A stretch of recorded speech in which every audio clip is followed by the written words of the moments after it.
The living room smelled of cold ashes and dust. Curtains hung crooked over the window, a draft slipping through and whispering against the worn carpet.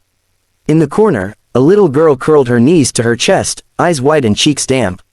She was only 8, but her trembling voice carried the desperation of someone far older. "Don't hurt us," she whispered, then repeated louder when she saw the shadow shift across the wall. "Please, don't hurt us." Her words broke into a sob. The figure looming above her was a man she hardly knew but feared instinctively. He wasn't family, not really, just her mother's boyfriend, whose temper came quicker than the slam of a door. His breath smelled of liquor, his shirt was half unbuttoned, and his fists clenched as if each knuckle was ready to make a point. Her mother stood near the kitchen, frozen in place. There was a bruise blooming along her jawline, half hidden beneath her hair. She wanted to protect her daughter, but her silence had become a cage. Every time she tried to shield the girl, the punishment was doubled when the door closed behind them. "Quiet, both of you," the man muttered, his voice jagged like broken glass. "You'll wake the neighbors." But the girl couldn't quiet the fear. She was too young to know how to swallow it. "Please," she begged again, hiccuping through tears. "Don't hurt us. Daddy will come. He'll be here. He'll." Her mother's sharp inhale cut her off, but it was too late. The man's lips curled at the word daddy. "Daddy," he repeated, almost laughing. "That rich fool doesn't care about you. He left. He's not walking through that door. Not tonight, not ever." The little girl bit her lip until it bled, rocking herself, whispering under her breath like a prayer. "He'll come, he'll come, he'll come." And then, as if summoned by faith or fate, the sound of tires screeched outside. A car door slammed, footsteps pounded against the porch. The front door swung open so hard it rattled against the wall. "What the hell is going on here?" The voice filled the room like thunder. Deep, commanding, filled with an authority that turned fear into stillness. The girl's head snapped up. Through blurred tears, she saw him, tall, broad-shouldered, in a suit that probably cost more than the entire apartment's rent. His tie hung loose around his neck, his dark hair was disheveled as if he had rushed, but his eyes were ablaze. "Daddy," she cried, stumbling to her feet and racing toward him. He caught her in his arms, lifting her as though she weighed nothing. His embrace was fierce, protective, a shield against the ugliness behind her. He pressed his cheek against her hair, whispering, "I've got you. You're safe now." But his gaze never left the man by the kitchen. The mother's boyfriend straightened, though unease flickered in his eyes. "She's exaggerating," he muttered, spreading his hands. "Kids cry. You know how it is." "Shut your mouth," the father roared, his voice cracking like a whip. He set his daughter down gently behind him, then stepped forward, every inch the millionaire magnate he was known to be in boardrooms and headlines. Money had bought him empires, but in this moment, it was his raw fury that made him powerful. "You dare lay a hand on my child?"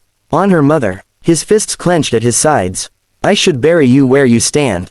The man faltered, eyes darting toward the door, calculating an escape. But the father was quicker. In 2 strides he had him pinned against the wall, his forearm pressing into the man's chest. "You think because I was gone, you could replace me?" His teeth ground together, the veins in his temple straining. "You think you can terrify an 8-year-old girl into silence? You don't know what silence is. I'll show you." Silence. The boyfriend choked, squirming. I didn't. You didn't." The father growled, his voice low and deadly now. She was sobbing, begging. "And you stood here like a coward with your fists ready. That's what you didn't do." The little girl clung to her mother's leg, her sobs quieting as she watched the scene unfold. For the first time in months, she saw the man who haunted their home trembling instead of towering. She saw her father's strength not as distant wealth but as fire blazing directly in their defense. The mother, pale and shaken, finally found her voice. "Stop, please. Just get him out. Don't do this in front of her." The father's chest heaved. For a long moment, it seemed he might ignore her plea, his fury too deep to rein in. But then he shoved the man away, letting him stumble toward the door. "Get out," he barked. "And if you ever come near them again, I will not call the police. I will not make threats. I'll end it myself. Do you understand?" The man scrambled, muttering excuses, and fled into the night, the door slamming behind him. Silence fell, heavy and trembling. The little girl darted to her father again, clutching his suit jacket as if it were a lifeline. "I knew you'd come," she whispered into the fabric. "I prayed, and you came." He dropped to his knees, holding her face in his hands, his own eyes wet now. I should have been here sooner. I should have never let you face this alone. I'm sorry, baby, I'm so sorry. Her mother stood behind them, tears streaming down her face. For all the wealth he carried, the father knew that apology weighed more than diamonds. But apologies weren't enough, not anymore. He gathered them both, arm around the woman who had once been his love, lifting his daughter with the other. Pack whatever you need, he said firmly. You're not staying here another night. You're coming home. The little girl buried her face against his neck, breathing in the scent of cologne and safety. For the first time in months, she felt the nightmare lifting, as though the walls themselves were retreating. Her mother hesitated, fear and shame mingling in her expression. He won't just disappear. He'll come back. He'll try. Let him try, the father interrupted, steel in his tone. I've built corporations. I've destroyed rivals twice his size. And I've waited too long to protect what matters most. Let him try. Outside, the night stretched dark and wide. But inside, the little girl finally stopped crying. She clung tighter as her father carried her toward the door, away from the ashes of fear, toward a future she had prayed for in whispers. And though she was only 8, she knew this truth with certainty. Sometimes prayers weren't answered by angels but by fathers who came home roaring. The apartment was too quiet for comfort, the kind of quiet that made every floorboard creak sound like a threat. The television flickered in the corner, but no one was watching. In the dim light, an 8-year-old girl crouched in the far corner of the living room, her small frame trembling.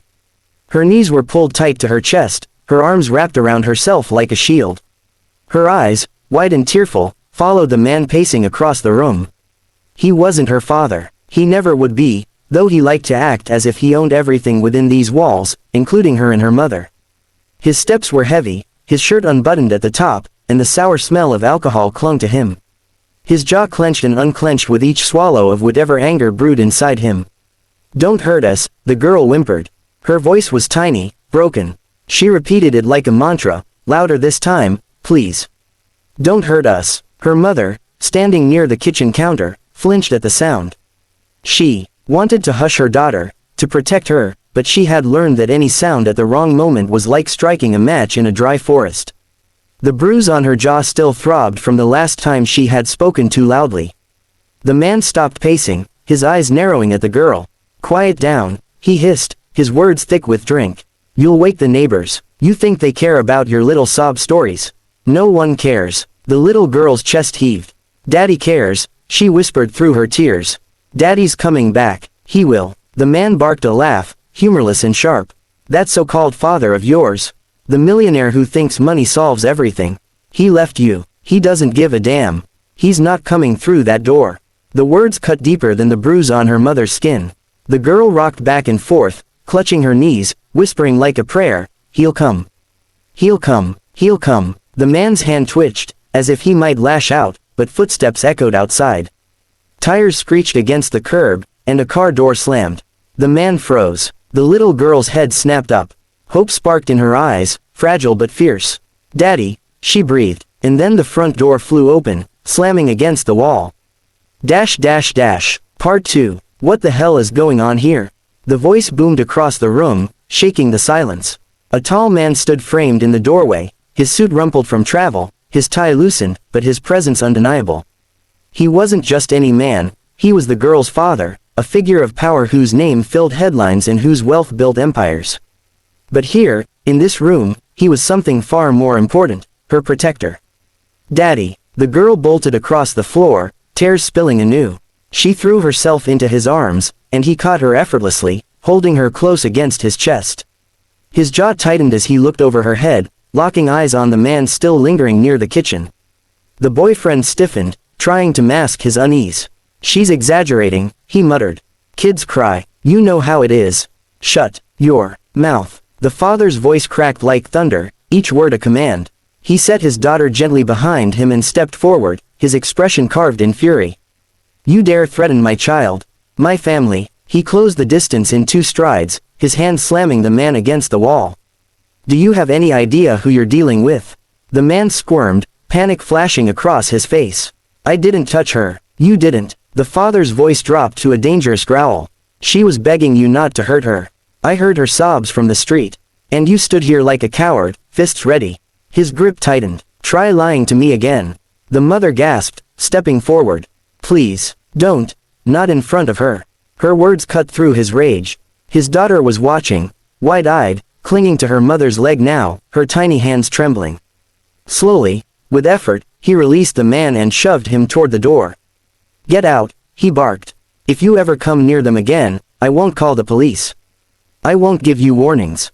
I'll end this myself. Do you understand? The man stumbled, then fled, the door slamming shut behind him. Silence fell, heavy and raw. The father turned, kneeling to meet his daughter's eyes. I should have been here sooner, he said, his voice breaking. I'm so sorry, baby. I'll never let this happen again. Her small arms wrapped around his neck, holding him with all the strength she had. I knew you'd come, she whispered. I prayed, and you came. Her mother's tears slid silently down her cheeks as she watched them. For the first time in months, she felt a weight lifting, fragile, but real. The father rose, his arms encircling them both. Pack your things, he said firmly. You're not staying here another night. You're coming home. The girl pressed her face into his shoulder, her sobs quieting into hiccups. For the first time in so long, she believed they were safe. And as her father carried her toward the door, she knew her prayers had been answered, not by angels, but by a man who came home roaring, ready to fight for what mattered most.